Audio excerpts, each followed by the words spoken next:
Welcome to SoaringHammer.com and also MandalorianWorks.com. You can check out the forums on forum.soaring. Yeah, I don't even know my own website. Forum.soaringhammer.com. I'm going to do a little small tutorial for some of the Soaring Hammer members as far as doing two different versions of a box mold. They're both rather simple, and I'm going to explain to you how they're going to be done. Some materials you're going to need for this is cardboard. You can use a standard cardboard box. That's for one of these, one of the box molds. An X-Acto knife to help cut them out.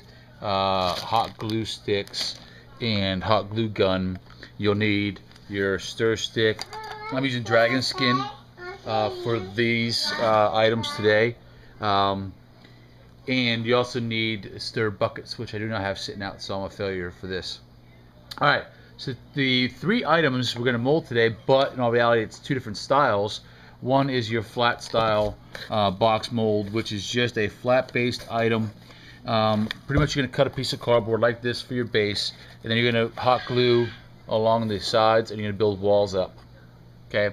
Once it's done, you want to make sure all your inner seams are sealed up really good, so when you fill it with your material, you will not leak. This box is a lot taller than it needs to be, but that's okay. It's fine with me. It's a very clean box. Some people also use slabs to do the same concept. And then what I did is I took some hot glue and I put it on the other side of this item. And then matter of fact, can you get me one out of that box, please? One that's not done. We have three of these that are going to be cast, but we only need to mold one. Here's the wooden one. And then that one was primered and clear coated with clear coat from Krylon. So you put hot glue on like this side, and then you set it down in the box so it doesn't float. I need this brush, okay? Can you let her finish the video? You gonna help Daddy mold? Yeah. Okay, you're gonna. Oh, look, yeah, you get the brush. Okay. So then it gets hot glued down inside the box so it doesn't float back up in the rubber. That's one box mold there. Very simple for any flat pieces that you have to mold. Yes, you're gonna help me, but you have to let Daddy do this video first, okay? Okay, buddy? Aiden. Can Daddy do this video, please? Watch out, glue gun's hot. See, this is why you can't be around when Daddy's doing these. Okay, second one. Very simple to do. You have your elongated items. First things first, we're gonna build the box. I took a piece of cardboard tubing and I cut it to the length of the item that I want to mold. Okay. And then what I did is I cut it in half. And the reason I cut it in half is because when I demold it, it'll be easier to demold. And I actually use this as a shell around the mold itself to keep it stiff. So what I will do is I have rubber bands. When I'm ready to mold, I'll put it together and I will put these rubber bands around it, 5 of them going upward, and that I seal this tube up tight. Then I will hot glue the bottom of this, and I will put a piece of cardboard on the bottom of it, close off the bottom, and I can clean it up. You know, I can cut it out in a circle, put it on there, and clean it up and stuff. So you have a closed end tube, okay? That way, when I'm ready to demold, I just got to tear this one apart. Okay, it's cardboard. This one I'll actually just take the bands off and then pull each side off. What's going to happen with these pieces here is you got to take into consideration when you make them. Now Rick Herring made this. He's a member of Soaring Hammer. And one recommendation I have for Rick for later on is anything with a point on both ends. You want to try to make a, this would be a 2-part mold. This would be this type of mold up to here. Leave this flat, make this piece separate, and make a tiny little box mold for that piece. So when you cast that piece, you just glue them back onto here.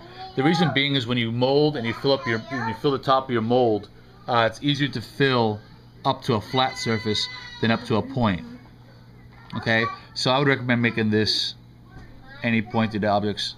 And same thing with this here. You see how it's flat to flat, but thicker to thinner. I would make this top piece a separate, tiny little mold about like this big. And would only take up to here. So, because when this mold is being done, it will be top and bottom. So you're filling in all the way down to here. And you have a couple spots where it's possible air bubbles, like here, any cutbacks, here, along that edge right there. So I'll have to be able to tap the mold and stuff to get any air bubbles out. Same thing with this being the bottom of the mold, and this being the top of the mold. You want it to always be from skinny to thick, or point to flat, okay? And you, of course, these cutbacks here, you'll have potential of getting air bubbles in when we go to mold and when we go to cast, but we'll see how that turns out. What I'm going to do now is I'm going to hot glue a piece of string on here, and when I'm finished with this, it'll be standing upward, and I will suspend it inside here on a piece of string, and then I'll pour the rubber in, and then that will begin the molding process. Once the mold is done, I'll make a slice down the mold so you can split it and then pull these out when they're done. We'll go into that further. I'm going to pause the video, put this box mold together here to show you what it looks like once complete.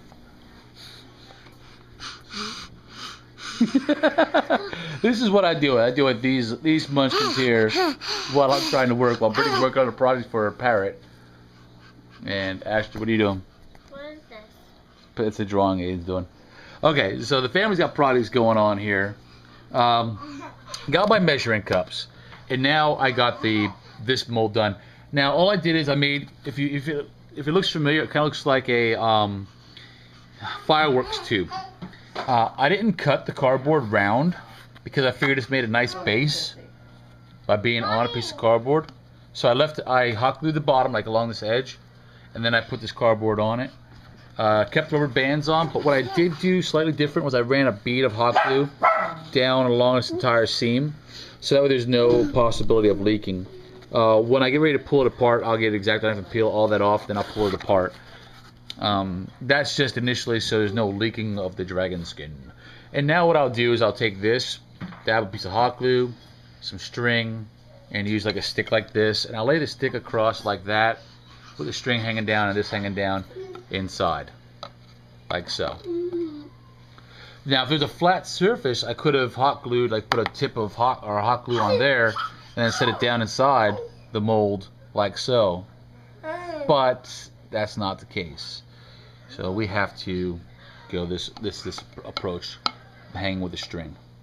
So we'll be back in a few minutes once that's okay. So I'm sitting outside, and the reason I'm outside is in Texas here it's very hot, so my dragon skin will actually cure about half the time than what it would normally take. So there's a dragon skin which I'm about to mix up with these buckets right here, 50-50 mixture. Got my box mold sitting out here. Just gotta be careful. You should probably set it in the shade at least, so the hot glue doesn't melt. And you can see here on this tube. Okay, let me move some of this stuff out of the way. And I'm not gonna paint over here. So I got to keep these still balanced. All right, so here you can see I super hot glued this to the bottom because I'm going to bring it up to this line here, that line, and then I'll make that second part a mold of its own afterwards. So I will turn this into a two-part mold. Now I got to get this on a spot of the table that's balanced enough to put this in the center the best I can. Okay, so I'll be back. Okay, so I have my part A and my part B, both up to 350 milliliters, because one container could probably take about 700 milliliters, and that's what I'm going to work with. I'm going to mix I'm going to mix part A in with part B, stir it around really good.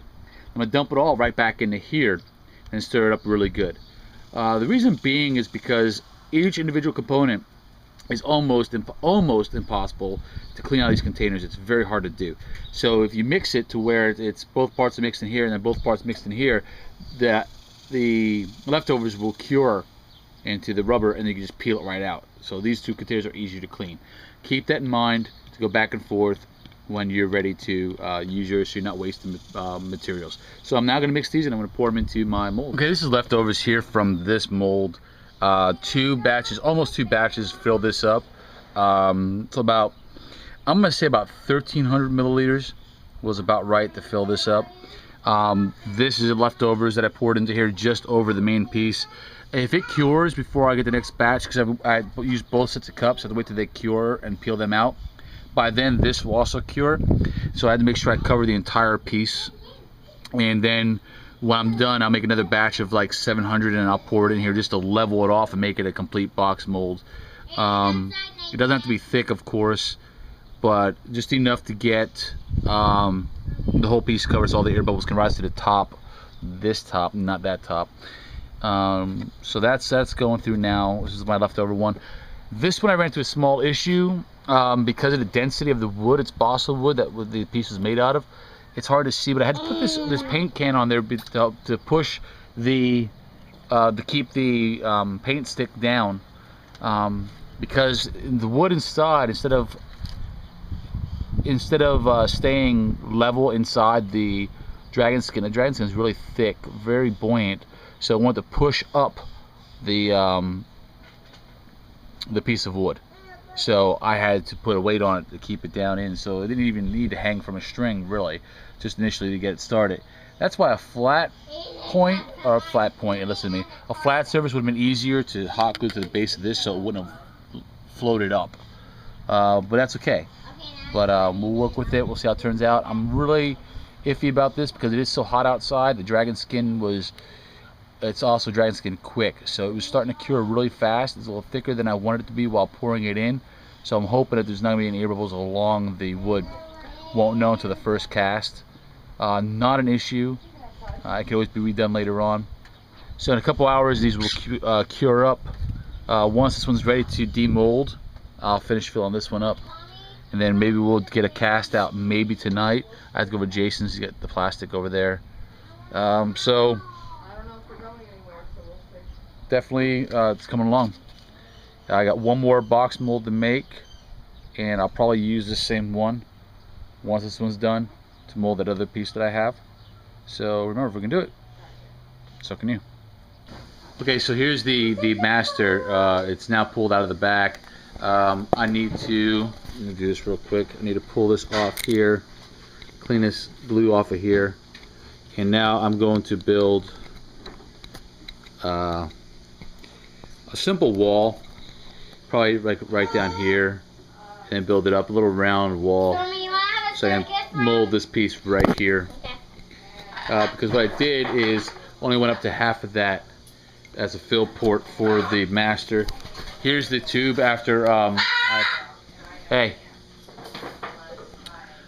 is the tube, and what I did is there's the mold, there's the fill port, and what I had done was put a slice across the thickest part, because this unfortunately did not stay center as it was pushing it lean like this, which might work in my favor. There are a few spots in here that were air bubbles along this edge, so I'll have to deal with a little bit of cleanup when they come out, but that's not an issue.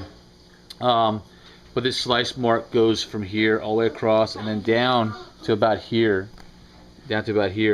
so you squeeze it back together. It's at its thickest point anyway, not the thinnest, or the thickest, and then this goes on and gets banded, so it holds it all into place. So that's it. It's really simple. You pour plastic into here, you fill it all the way up to the rim. That's up to here, and we only need the fill up to here. So you overfill a little bit, so that allows you to tip it and get all those air bubbles that come from the sides inside these little crevices and stuff, and come up to the top of the plastic when we cast. So you'll do this, okay, and then that will allow air bubbles to come all the way up. And that's mold number one. I'm about to pull. So this is done. Shortly I will make one for this. I'm gonna make this, and let's go look at the second mold, which should be about ready. Here's the second box mold. Very simple, not too complicated, and it's actually this is the second batch of the dragon skin, so it's almost done.